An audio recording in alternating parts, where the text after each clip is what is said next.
Magandang araw sa ating mga kababayan from Luzon, Visayas, and Mindanao. And syempre, saan mang sulok ng mundo. Ang pag-uusapan natin ngayon ay ang tungkol po sa mga pulisiya ng gobyerno sa mga lumabag po sa batas. Lalong-lalo na po yung mga nakagawa ng matinding korupsyon gamit ang pondo ng taong bayan. So, sa ginagawa po ng gobyerno ngayon, wala pong secret cow dito. Ibig sabihin, kapag may mali, ang ginagawa po, syempre, pananagutin. No? Kapag may mali, may aksyon. Kasi yun naman talaga dapat eh. Unlike nung mga nakarang administrasyon na, puro lang naman salita. Wala man lang na imbestigahan. Wala man lang may napakulong, walang may naparusahan, walang may narilisan ng warrant. So instead, or in short, yung maling nagawa ng mga opisyal ng gobyerno ng mga nakaraang administration ay wala pong aksyon.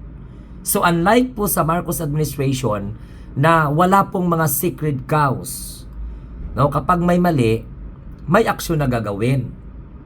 At ang mabilis na kilos ng ombudsman sa pamumuno po ni Boying Rimulya, no, ay nagpapatunay na seryoso po, no, ang gobyerno para labanan, no?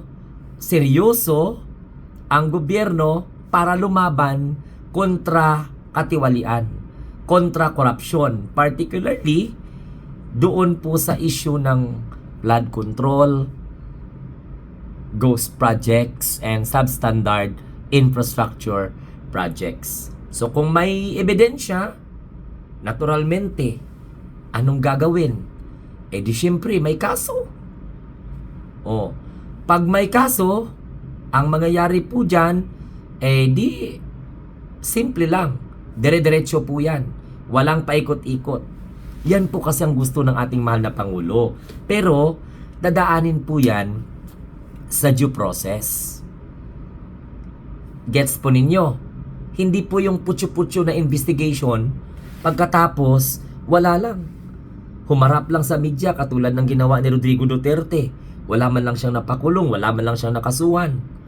O, tapos hindi natin alam kung sino yung mga involved sa sinasabi ng hinayupak na matanda na involved sa ghost projects at sa mga substandard infrastructure projects. Wala nga siyang naipakulong na mga opisyal ng DPWH. Wala nga siyang naimbestigahan o di kay wala pong nakasuhan.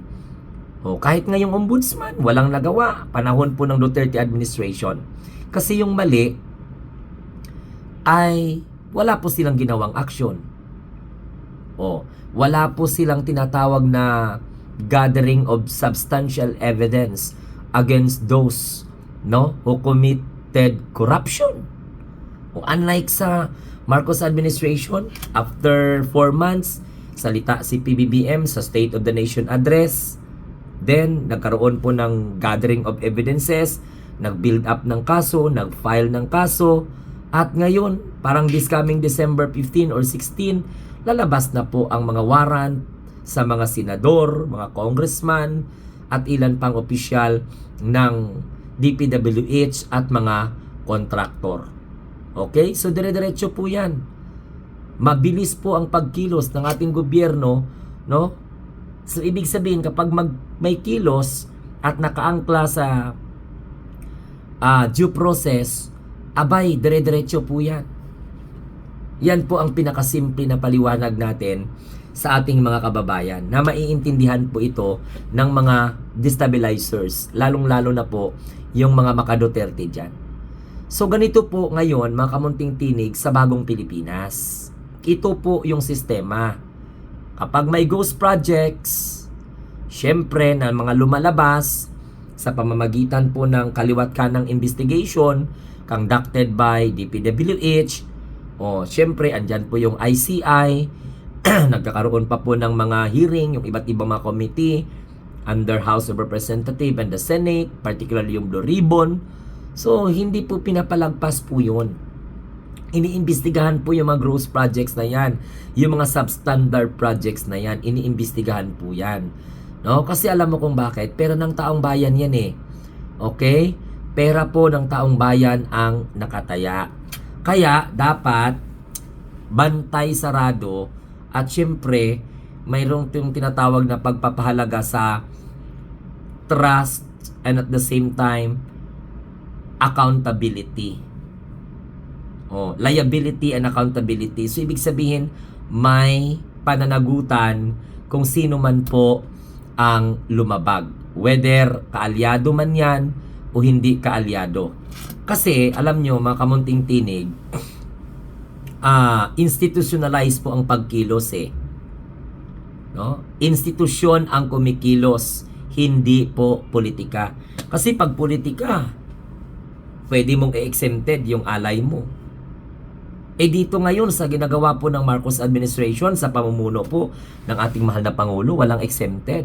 Even though yung anak niya humarap o even though ang kanyang mga kaalyado humarap, hindi po nag-invade ng investigation conducted by ICI. Hindi po katulad ng mga Duterte na si Pulong gumawa po ng alibay at tinanapan ng butas ang ICI dahil po sa kanyang kaduwagan. So tandaan po ninyo sa Marcos administration sa pagpapanagot po ng mga may sala, okay, nakasalalay po yung dapat maintindihan ng tao na institusyon po ang gumagalaw. Institusyon po ang kumikilos, hindi po ang politika. Gets po ninyo? So, nagtatrabaho po ang Office of the Ombudsman. Katulad po, ngayon, anong nangyayari?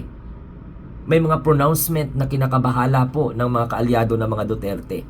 But that's not politics. Move. No? Yan po ay trabaho at syempre mandato po yan na pananagutin ang may sala. So, ang institusyon ng Ombudsman ay kumikilos ayon po sa kanilang mandato, hindi po sa ngalan ng politika. Nagtatrabaho po sila ng maayos, okay, batay po sa katotohanan, hindi po sa mga ingay o mga haka-haka o ng kung iilan lamang. So, ibig sabihin po niyan, gumagana po ang justice system. Palagi po nating sinasabi yan dito po sa ating vlog. The wheel of justice is turning.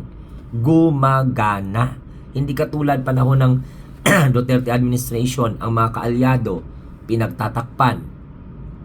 Tapos, sabi ng iba, nag-pronounce naman, binuko naman ng Pangulong Duterte. Ano nangyari? After nun, wala. Takot siya banggain kasi alam mo kung bakit. Kaalyado niya rin eh. Mawawalan po siya ng gatasan. Di ba? So, gumagana ang justice system at napakahalaga po sa Marcos administration yung usapin po ng check and balances. Yan po ay ang mga tunay na umaandar, tunay na umaarangkada, tunay na kumikilos. Hindi po politika. Okay? So, sa Marcos administration, mga kabunting tinig, nagkakaroon po ng tinatawag na preventive suspension. Siyempre, ginagawa na po yan ng ating gobyerno para doon po sa mga siguradong malinis, para magkaroon po ng malinis ang investigation, walang halong-halo effects, okay? Wala pong impluensya. So, nagkakaroon po ng mga preventive suspensions, no?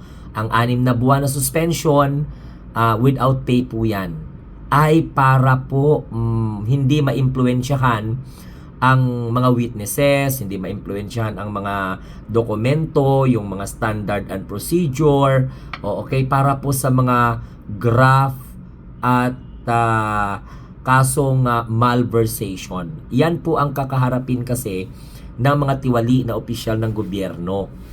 So, syempre, para hindi po maimpluwensyahan, isuspended mo yung mga opisyal na mga sangkot. Na lumabas po ang kanilang mga pangalan sa samot-sari mga ebidensya, investigation, back up by evidence.